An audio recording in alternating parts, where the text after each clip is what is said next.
ย่างดึบบ่ดิใบเพิ่นย่างดึบของใบเพิ่นย่างดึบยังมีอันนั้นหรอสปุซี่ป่ะนี่มีสปุซี่เขาไม่มีกับมียังโอ้โบผมงามนะของใบเพิ่นมีไก่ห้องงามเอาใบเพิ่นแกะแล้วมันเพิ่นแกะสิได้ วิดีโอลง YouTube ค่ะผมดูจับเป็นสภาพอยากเดือบปีกายังไงใบเพิ่นมีกาใส่แว่นมีกานิ่มมีกาหัวใจแล้วก็กาหาย แกะออกมาเบิ่งใบเพิ่นบัดนี้ ปิ่นหนาดาว้าวยังหรือบ่ โอ้งามบ่แกะตัวเป็ดพร้อมเป็ดไก่นะไก่ ไก่ ห้องมีเด้เขามียังไงเขามีฮะมีเขามียังไงหรอกเขามีได้มียังไงฮะ มีอันนี้ อันยังบอกชื่อได้ไหมอันนี้ฮะบอกชื่ออะไรอย่างไว้บอก ทับปุชี่ ชุดซี่แล้วก็ บุกกับผมอุ้ยยังฮะ สียัง ชีพิง สีผิงชุดซี่มันหูบยังเนี่ยฮะโดนัทบ่โดนัท ม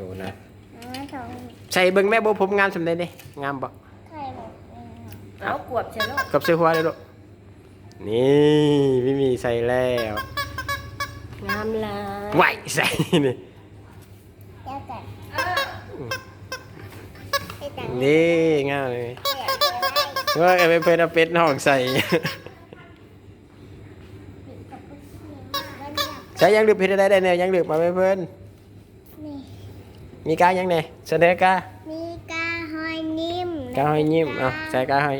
กาตาหัวใจ อันนี้นี่กาหอยยิ้ม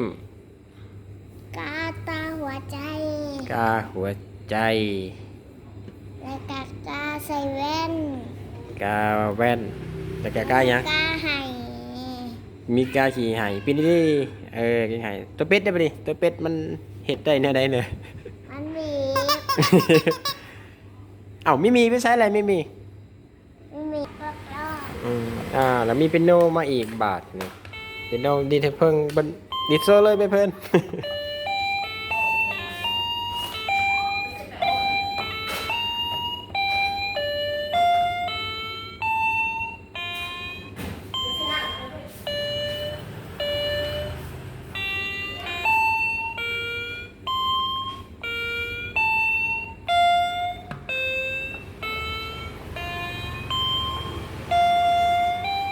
คลิปหน้าเพื่อนๆมารีวิวยังวะคลิปหน้า